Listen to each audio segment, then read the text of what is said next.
Dejo a Carolina, sin más. Muchas gracias por la presentación.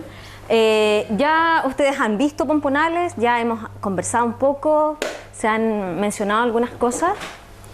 Y sobre todo lo que les quiero mostrar, dar una pincelada de qué son como ecosistema, cuáles son las funciones ecosistémicas y la importancia, porque las turberas en el contexto de Chiloé son muy relevantes ecológicamente, socialmente y económicamente. ¿Ya? Entonces quiero darles una pincelada de lo que nosotros hemos trabajado, más o menos de qué son como la hoja de ruta de lo que queremos seguir trabajando.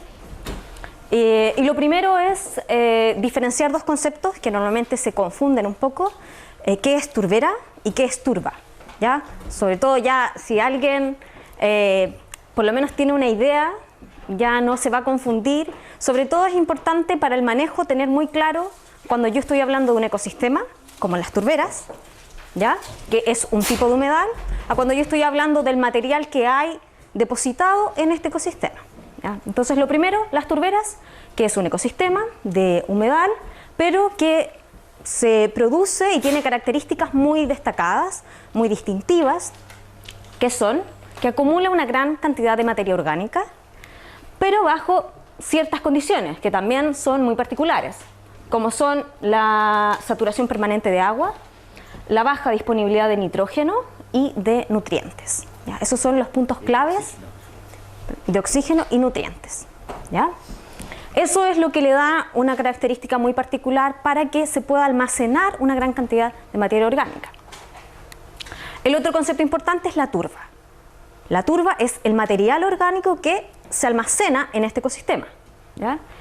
Tal como dice ahí. Bueno, no se ve muy, el puntero está un poco malo, pero bueno, ahí lo pueden ver. La turba está constituida fundamentalmente de agua y un porcentaje bastante menor, cerca del 10%, de restos de plantas, fundamentalmente briófitos, como el musgo sphagnum, líquenes, herbáceas, sobre todo juncos, bueno, de ese tipo. ¿Ya? Hay una gran cantidad de parámetros por los que se puede clasificar la turba y la turba en sí también constituye un recurso económico. Y en el hemisferio norte ha sido muy explotada este tipo de material. Pero ya vamos a ir viendo, esto parte también en los servicios ecosistémicos, entra en juego la turba. Y claro, el príncipe, bueno, ya les voy a adelantar un poco de por qué príncipe, qué les llama príncipe, pero el protagonista aquí, sobre todo en las turberas que tienen explotación económica, digámoslo así, o que tienen importancia económica, es el sphagnum, que es un musgo, que es un briófito, y que tiene características morfológicas también muy destacadas. ¿Por qué? Almacena una gran cantidad de agua, se dice que almacena el 20%, 20 veces su peso seco en agua, ¿ya? ¿Pero por qué?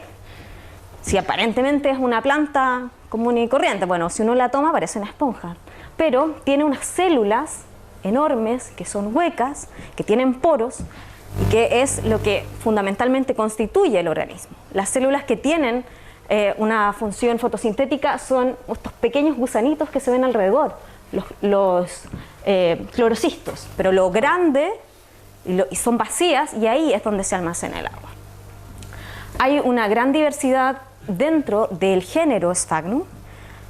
Fundamentalmente esta gran diversidad se encuentra en el hemisferio norte. En el hemisferio sur hay bastantes pocas especies en comparación al hemisferio norte, pero nosotros sí hemos encontrado gradientes ecológicos como el que se muestra en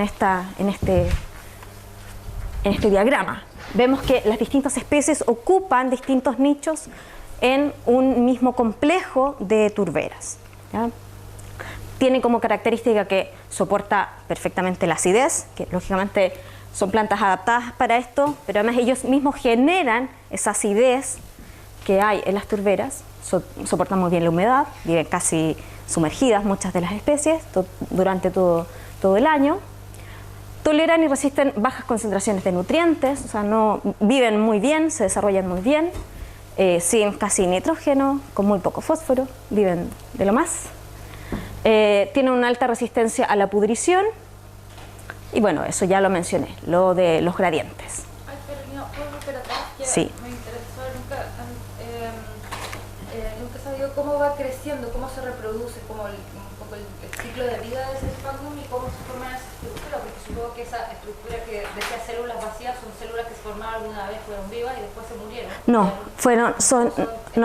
sí, claro, no es que se hayan muerto, sino que tienen esa característica de ser vacías. O sea, en realidad es muerta porque jamás ahí hubo organelos. Exacto, claro. No, es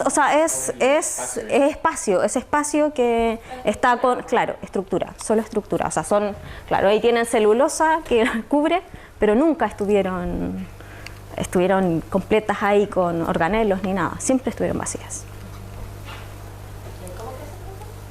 Perdón, y crece, claro, es apical. Esto va a crecer indefinidamente, considerando nosotros que esto no... Y lo que se va muriendo desde abajo, lo que va quedando más o menos hasta los 10 centímetros, cuando ya no alcanza a tener luz, eso ya va muriendo y va creciendo, se va elongando. ¿Ya? Y van creciendo más fascículos a este capítulo. Las cabecitas son las que van asomando. ¿Pero va efectivamente muriendo o pierde los cloroplastos? No, muere. O sea, por ejemplo, si tú ves, hay hebras larguísimas que puedes sacar hasta, no sé, 40 centímetros, con mucho cuidado. Y ves que la parte inferior está muerta. O sea, hay un trabajo de Francisca y también está Vladi, sí, ahí atrás, que ellos vieron más o menos hasta qué profundidad ya están muertos y ya no hay regeneración. Realmente muere. Ya, y lo último, Sí. ¿eso tiene algún tipo de reproducción vegetativa o solo es por esporas? ¿Y cada cuánto tiempo ocurre eso? O sea, una vez al año, y el crecimiento vegetativo, ¿cada cuánto tiempo también se da? ¿Va creciendo todos los años un poco o todos los meses? En el fondo, ¿cómo es? Tiene el crecimiento vegetativo fundamental es por fragmentos. Tú lo partes y lo puedes esparcir y crece. Las esporas, por lo general, es vegetativo la reproducción. Sí. Esporas sí aparecen, pero depende mucho de la estacionalidad. Entonces puede que más o menos, si está húmedo, lo puedas ver en primavera, dependiendo de la especie, puedas ver cápsulas, pero por lo general es vegetativa. Son fragmentos que se dispersan y comienza la reproducción. Ya, y en llegar a un capítulo de ese porte, por ejemplo, Crece, ¿cuánto se demora como desde que va. se semillita y empieza a crecer? ¿Cuánto crece al año? No sé. Claro, o sea, crecimiento en una planta madura entre 2 y 3 centímetros al año, crecimiento en altura. Pero claro, desde que es un protalo, desde que germina una espora, pasa sus 2 ciclos más o menos de estacionalidad en llegar a formarse algo rudimentario de un pie de planta. ¿Estos fascículos que se van muriendo se desprenden del caulidio o...? No, queda todo. ¿Quedan puestos pero Sí. muertos? ¿Y estos muertos entonces acumulan agua o no? Sí, de todas maneras. Claro, si es materia que está ahí, que actúa, es algo físico, que hay un agujero ahí, hay poros, si hay agua, comienza. En Chiloé, sí. Sí. ¿Cómo funciona lo de la cutícula? ¿Tienen cutícula o tienen pedazos de cutícula? Como concepto general, los briófitos no tienen cutícula, ¿ya? Porque son esta interfaz entre el agua y la tierra. Hay algunos, como siempre en la biología hay excepciones, hay algunos que sí tienen una cutícula rudimentaria, ¿ya? Pero son tirados más hacia las hepáticas y no hacia los musgos, ¿ya? Exactamente. Justamente. No, el esfagno en particular no tiene cutícula, no existe cutícula. ¿Los poros que tú hablas son como para pasar el agua entre células, entre estas células vacías? Claro, pero además es una capa de células, o sea, si tú pones un filidio y lo ves, vas a ver una capa de células que está así, pegadita una al lado de la otra.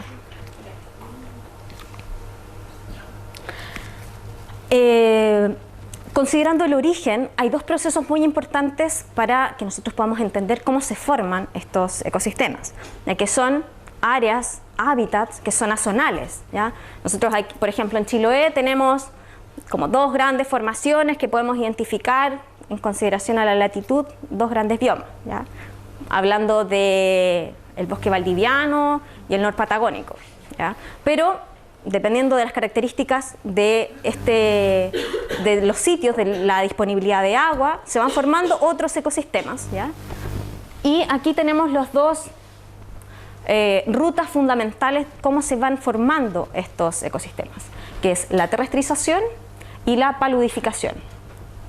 En el primer caso, la terrestrización es que de un cuerpo de agua nosotros vamos a pasar a un sistema semiterrestre, ¿ya? ¿Qué va a pasar aquí? Se va a comenzar a colmatar de vegetación, de materia orgánica, un cuerpo de agua, y vamos a llegar a tener este sistema semiterrestre. Y en el caso de la paludificación, nosotros vamos a partir ya de un ecosistema terrestre que, a medida que va acumulando materia orgánica y una gran disponibilidad de agua, vamos a llegar a este otro tipo de ecosistema, de turbera también, pero partimos desde otro proceso. Eso, la paludificación es la que ocurre cuando cortan el bosque y se inunda y ahí empieza a crecer justamente el esfagno. Exacto, justo ahora se los voy a mostrar ahí en diagramas. Esto, que lo hemos denominado de origen glaciar o natural, en el contexto de la formación tenemos ahí nuestro laguito, va pasando mucho tiempo, pensemos en 10.000 años, 12.000 años, 14.000 años, y podemos llegar a esto, a la acumulación profunda de una gran capa de materia orgánica, y que se puede formar este domo o puede quedar aún un espejo de agua. Por lo general, las grandes turberas de Chiloé están en esta fase. Nosotros todavía vemos un espejo de agua, ¿ya? Y tenemos la otra vía, la de paludificación, o sea que partimos de un ecosistema terrestre y vamos a llegar a uno semiacuático. Y aquí en Chiloé, y también se repite en algunas localidades de Yanquihue, ocurrió el despeje, vamos a sacar el bosque, un bosque que por estado natural ya estaba anegado de agua, vivía muy bien, totalmente saturado, y esto se sacó por ejemplo un tepual. Sacamos el tepual y por supuesto el régimen hídrico sigue igual, nosotros va a seguir la misma precipitación y todo lo demás, y comienzan a quedar estas zonas anegadas, y ustedes vieron que en el mismo bosque hay esfagno. El esfagno no vive solo en una laguna, ¿ya? Entonces aquí ya hay un banco de esfagno que comienza a desarrollarse, empieza a colonizar, y como hay una gran disponibilidad de agua, empieza a expandirse. Exacto. Sí, justamente. Y más o menos entendemos por convención que Pomponales hacemos alusión a este tipo de origen antrópico, que claro, aquí tenemos una evidencia de que realmente por el despeje que hizo el hombre del bosque se formó, pero esto también puede ser de forma natural, la paludificación, ¿ya? ¿Sí? Pero no se pierde nada, por ejemplo cuando uno quiere hacer, o sea, cuando suceden estas quemas, ¿no se debería perder un poco del suelo orgánico? Claro, pero tienes que pensar que esto ha transcurrido más o menos en 200, 150, 200 años, ¿ya? Entonces, claro, esto obviamente que tiene toda una dinámica. Y por lo general, cuando despejaban, no despejaban grandes parches. O sea, nosotros en los pomponales los vamos viendo que están como entre medio, hacen unos clareos de los bosques.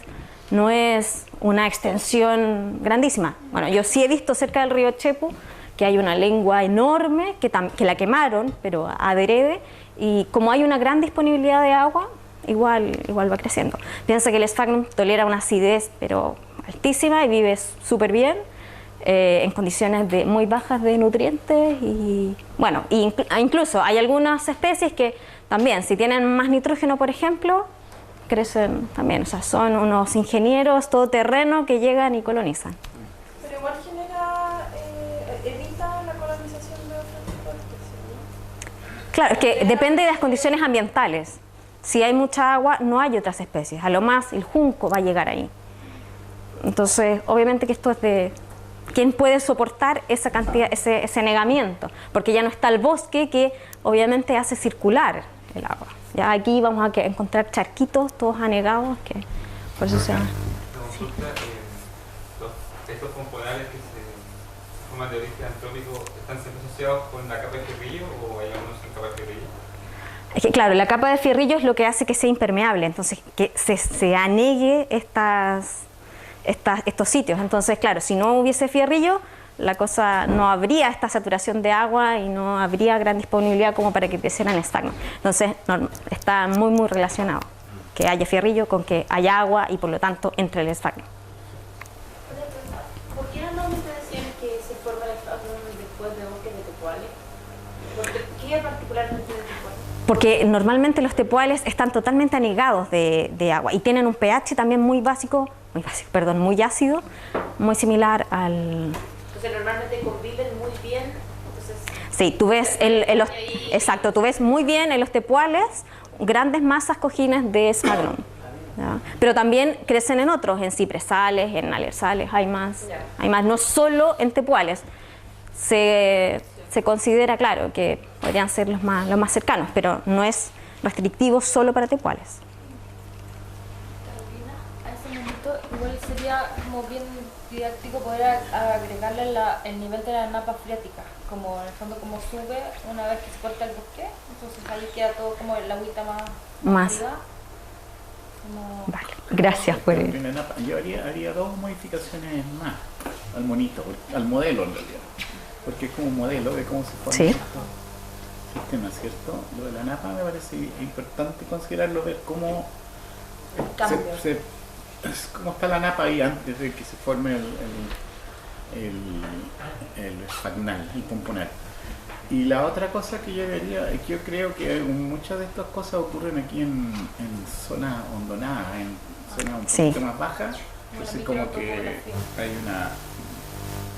una bajada del suelo, no sé si es en parte natural, pero también hay una gran parte que yo rescato algo que dijo por ahí alguien, que el suelo se quema y desaparece, como son incendios, muchas veces incendios, el suelo orgánico se quema totalmente, entonces desaparece la capa de suelo, que no es mucha tampoco, son 30, 40 centímetros de suelo orgánico, y te queda, inmediatamente llega el suelo mineral, la piedra que tú tienes ahí con el fierrillo un poquito más abajo, o sea, casi el fierrillo, y el sistema se niega inmediato y el pompón empieza a crecer. Y lo otro que le agregaría al cosito ahí son los palos, porque los palos quedan enterrados. Ya no solamente están arriba, como están ahí, claro. Están debajo del pompón, enterrados debajo como los palos muertos. Claro, sí. Veces, como para... Claro, para el modelo, que está bien bonito. Sí.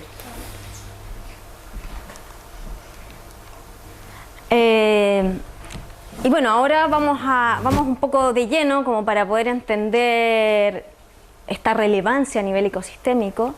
De aquí solo se los voy a enumerar y ya les voy a ir hablando uno a uno de cuáles son estos servicios y por qué esta relevancia de conservar estos ecosistemas. Bueno, lo primero, y que es muy general de los ecosistemas, es la biodiversidad, ¿cierto? Hay una cosa importante, las turberas se han considerado siempre como sitios de muy baja diversidad porque son extremos, porque son muy ácidos y casi como que ahí crece muy poco. Entonces han sido también poco estudiados y se ha sesgado que tienen baja diversidad. Pero bueno, eso en cierto punto es cierto, o sea, si yo comparo la diversidad neta que hay entre una turbera y un bosque valdiviano, normalmente puede ser que vayamos a tener una riqueza de especie menor, pero el tipo de organismos que allí habitan son muy particulares. Bueno, participan en el almacenamiento de carbono, regulan el ciclo hidrológico, conservan restos arqueológicos de una manera impresionante, constituyen archivos paleoambientales y algo que ha generado la propia degradación de estos ecosistemas es la entrega de productos, ¿ya? Como el sphagnum o como la turba, que pueden ser usados como sustrato, como combustible, como aislantes. Ya les voy a mencionar otros ejemplos, ¿sí? ¿Qué nivel de endemismo tienen las comunidades Bueno, ahora se los voy a mostrar en gráficos, pero es muy alto. Yo estudio briófitos y líquenes, entonces claro, yo les voy a contar el nivel de endemismo en ese tipo de organismos, que ya es bastante particular, pero es alto. O sea, partimos entre 48 y el 70% de la flora que hay ahí es endémica. ¿Por qué sirve como restos biológicos en Claro, pero piensa esto en 10.000 años y que esto se va acumulando capa a capa. Entonces, lógicamente, claro. ¿Cómo se llamaba? ¿Qué? La primera forma de formar turbera, ¿cómo se llamaba? En esa se pueden encontrar restos biológicos. Claro. No en la turbera que es acá, que debía al otro proceso que se llama paludificación. Pero independiente, si tú tienes algo que se acumula, aunque sean 50 años, si se va acumulando capa a capa, cualquier cosa que tú vayas depositando ahí y que luego vaya creciendo otro, se va a mantener. Y sobre todo si tienes una baja disponibilidad de oxígeno, no se va a oxidar. Entonces, aunque sea algo muy pequeñito, aunque sean 200 años, igual esto se va a ir acumulando. Un unicornio, como dijeron. Mejor Play se acuerda. ¿Sí? con aislantes técnicos? Ahora ya les voy contando. ¿Sí?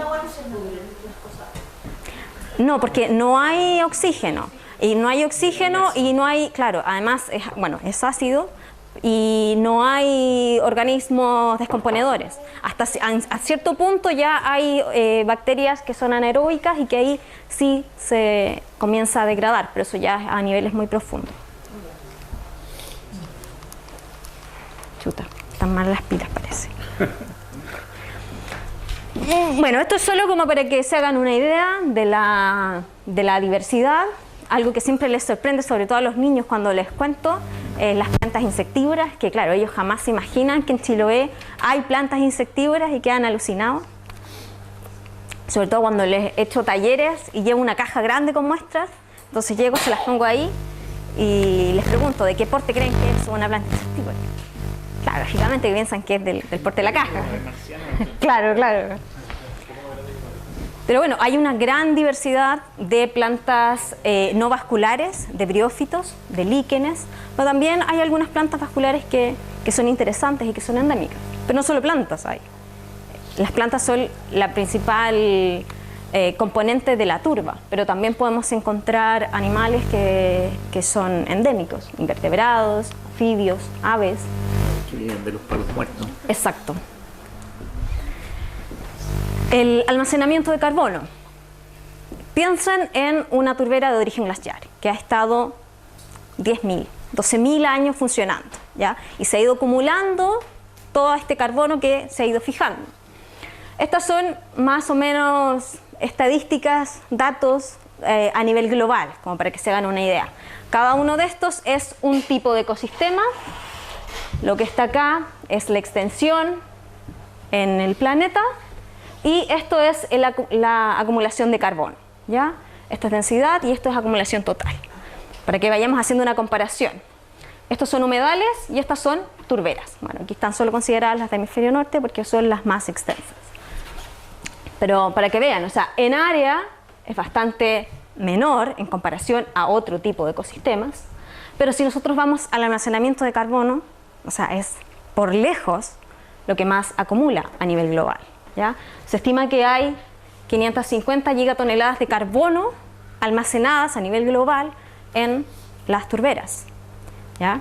Que es una cantidad sideral. Si nosotros la consideramos en comparación a la cantidad de carbono mineral que hay disponible en el planeta, es exactamente la misma cantidad. Y si lo comparamos con la masa boscosa, según las estadísticas a nivel global, el bosque sería 1/3 de lo que hay acumulado de carbono en las turberas. Todo esto a nivel global. ¿El bosque considerando también todo el suelo, el carbono del suelo? ¿O solo Sí, también considerando el carbono del suelo, porque aquí está, lo que está hacia arriba es la masa arbórea, o sea, lo que está encima, y lo otro en el suelo. Y tengo entendido que las turberas del norte son muy profundas, en el caso de las de allá al sur. Claro, también son profundas. Por ejemplo, en Chiloé pueden llegar, que es lo que yo más conozco, pueden llegar a 10 metros de profundidad. Desafortunadamente no hay buenas dataciones de perfiles muy profundos, entonces realmente no sabemos. Solo si nosotros extrapolamos a lo que hay de historia de glaciares, con esas dataciones podemos decir que son 12.000... Claro, pero no hay... aquí que tienen como más de la edad del máximo glacial último, o sea, más de 18.000 años. Claro. 2.000 años. ¿Pero las de Chile Claro. son de origen glaciar? Hay algunas que son de origen glaciar y otras que no. Otras que son del tipo pomponal. Y en esos casos que alcanzan los 10 metros, ¿el fierrillo también está bajo los 10 metros? No, que en este caso ya no estamos hablando de esta capa de fierrillo que anega, sino que estamos hablando de un lago que se empezó a colmatar y se empezó. Modelo. Exacto. ¿Ah? Una pregunta, ¿Sí? ¿son 10 metros? ¿De qué son? De turba, de materia orgánica, imagínate sphagnum, ahí compactadito hacia abajo. Pero Es como el... ¿Y todo lo demás es sphagnum muerto? Es sphagnum muerto, justamente. También puede tener otras plantas, pero lo fundamental Serían es 10 eso. metros de... Materia orgánica. Pero claro, es que después en el fondo ya no vas a sacar una hebrita de sphagnum, sino que ya va a estar degradado. Vas a encontrar algunos fascículos así amorfos. Son 10 metros. De ahí se murió, pero... Claro. Bueno, no al mismo, pero claro, fueron... Exacto, sí. Es en la superficie nomás, hacia abajo. Exacto. Carolina, Sí. ¿y por qué en la ese como, no sé si llamarlo solo mineral, pero esa materia orgánica se considera como un mineral según la ley? Por un error conceptual. Pero, Porque- yo sé, pero que- nosotros no lo Bueno, es que eso lo voy a explicar un poquito más adelante. ya, entonces esperamos allá. Exacto, sí. Una cosa importante es que ya tenemos claro que son grandes acumuladores de carbono, pero bajo condiciones prístinas, o sea, bajo las condiciones que requiere ese ecosistema, ¿ya? Y aquí hay un monito, donde tenemos ahí el nivel freático, todo perfecto, tenemos una turbera sana, pero ¿qué pasa si nosotros drenamos la turbera? Baja el nivel freático, baja el agua. Esto ya obviamente no está en condiciones anóxicas. Aquí ya esto comienza a cambiar y ya no es un sumidero de carbono, sino que ya es un emisor porque se comienza a descomponer. Y para que se hagan una idea, esto, bueno, no son tan actuales, pero sí nos llevan a reflexionar un poco, son cuantificación de emisiones anuales de carbono. Lo que está en gris es por combustibles fósiles. Lo que está en café es por cambio de uso de suelo. Pero dentro del cambio de uso de suelo se sacó la degradación de turberas, ¿ya? El que lo tenemos ahí como en celeste. Entonces, para que más o menos ustedes vean, es algo a nivel global, la degradación de las turberas es significativo. No son grandes áreas, pero la perturbación de pequeños parches es muy significativa ya a nivel global. Lo que hacen es que, bueno, imagínate que esto es como una lagunita y ellos hacen canales como de 1 metro, 1,50 m, y eso lo llevan a un río. O sea, es como que si tú haces un canal de regadío, un drene, claro, y lo llevas a un río, haces un canal y esto escurre. Pero no es por el hecho de que tú remuevas el sphagnum. No, estos son canales que tú metes una máquina y sacas material y haces un canal.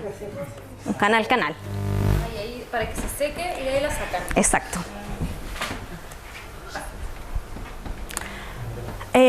Bueno, intervienen en el ciclo hidrológico. Algo bastante claro ya tienen, una visión muy clara de lo que contó Cristiana en la mañana, de cómo los bosques acumulan también agua y esto opera de la misma forma. Ya piensen que esto es una esponja, se acumula una gran cantidad de agua y se va liberando lentamente. Y esto también, y con más razón, porque esto es casi como un filtro, lógicamente que es una calidad de agua muy baja, o sea, en sedimentos casi nula, y también puede retener componentes como metales pesados. Entonces, que con todo el asunto de las salmoneras, los metales pesados andan dando vuelta por Chiloé. Bueno, y sobre todo en Chiloé, esto de la regulación del ciclo hidrológico es muy importante, porque no hay un abastecimiento de agua dulce de deshielos. Entonces, y el abastecimiento fundamental es de precipitaciones. Por lo tanto, estos humedales con los humedales costeros y todo lo que pueda acumular agua, lógicamente que va a tener un impacto importante. O sea, la divulgación de este tipo de problemas ambientales también pasa porque la gente entienda que ya está afectando su calidad de vida. Ya esto no es porque a mí me gustan mucho las turberas y yo quiera conservarlas, ¿ya? Claro. Bueno, este es un... Ya no recuerdo, no sé si este es el de... Sí. No, pero es de uno que hicimos nosotros, pero esta es la turbera que pensé que era la de acá, pero el de acá es de 50 centímetros, que era el de la senda que sacamos aquí. Como esto se va acumulando lentamente, lógicamente que es un archivo, se va almacenando y nos va contando capa a capa qué es lo que fue pasando, cuál es la composición florística de cada uno de estos sitios. Entonces, lógicamente que tiene un valor de información científica relevante. Y en el caso del almacenamiento de restos arqueológicos, bueno, también pasa. En Chile no se ha reportado ninguna momia importante, pero hay casos conocidos en el hemisferio norte que es muy notable la forma en que se mantienen. Y bueno, ya llegamos al punto de conflicto, creo yo, y que fue lo que empezó a gatillar toda la degradación. Ya les voy a mostrar fotos de cómo queda cuando se explota de mala forma. Sí.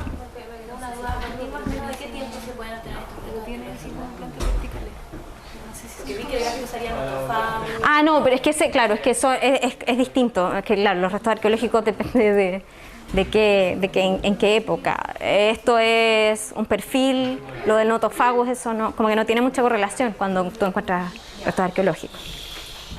Que tengo entendido que las pomponales, ¿verdad? Sí. Son una fuente de agua importante. Entonces, no entiendo bien por qué el hecho de remover el pomponal afecta directamente la cantidad de agua que hay. Claro, es que lo que no solo se ha sacado la capa superficial, sino que en Chiloé también se han drenado y se ha sacado. Claro, se han drenado las turberas y se ha sacado todo. Es como que yo tengo una fuente y yo con una máquina voy a vaciar todo. Si yo saco todo, si saco el pompón y saco la turba, no tengo nada. O sea, me quedo con un agujero. Era más que, o sea, en realidad no entiendo bien cómo, si es que hay una capa impermeable, cómo puede ser que este pompón, claro, el pompón retiene agua, pero cómo ese pompón puede drenarla, por ejemplo, a la napa. No sé si es que el pompón mismo aporta con agua a las napas. La almacena. Claro, no, o sea, el pompón no genera agua, sino que... No, almacena, no sé. Sí. Almacena agua, pero ¿hay alguna manera de que ese pompón drene agua hacia la napa o mantiene el agua solamente superficialmente?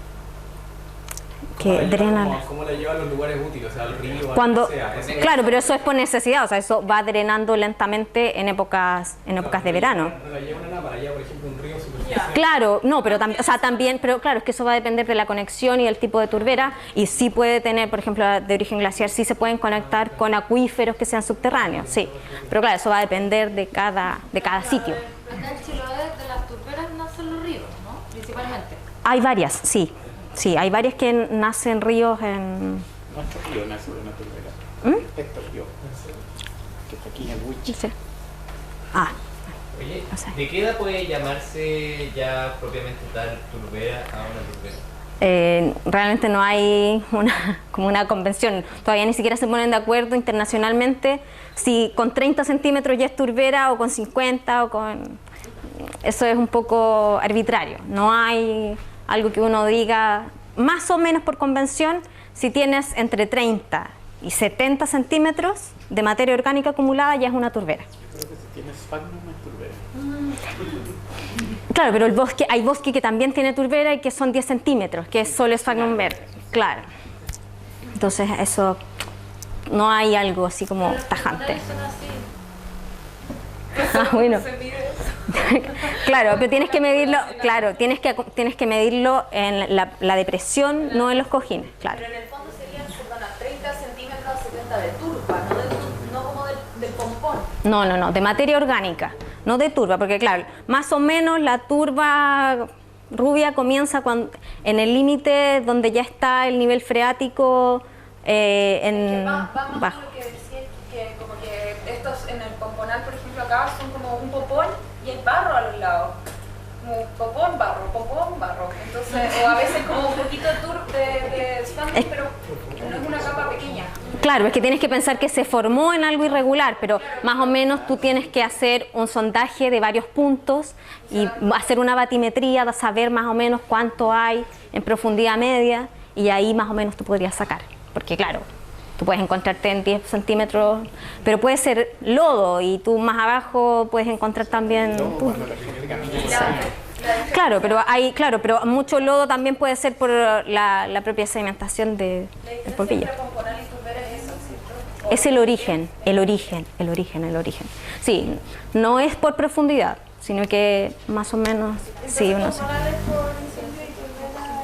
sí, pero normalmente, claro, nosotros entendemos eso, pero si tú vas al campo y tú le preguntas a la persona, ¿conoce alguna turbera? No te va a decir que es una turbera. Todo es pomponal porque vive pompón. Claro, no, ya, pero en un, sí. Exacto. Sí. Bueno, aquí les quiero contar, son dos anécdotas que realmente son significativas como para dimensionar la importancia económica que puede tener el pompón. De Chiloé, fundamentalmente, lo que se comenzó a explotar fue la capa superficial, el musgo vivo. Se recolectaba a mano, se secaba y se comercializaba, ¿ya? Y esto comenzó a ser un buen negocio. Y comenzó cada vez a crecer. Bueno, ya les voy a ir contando más o menos cómo va quedando. Pero este servicio ecosistémico de provisión fue uno de los que le empezó a jugar en contra a las propias turberas. Por ejemplo, aquí ven más o menos cómo se vende en Francia el Sphagnum de Chiloé, que por supuesto, como es de la Patagonia, suena muy chic, entonces a los europeos les encanta cuando es de Chiloé o es de la Patagonia, les fascina, ¿ya?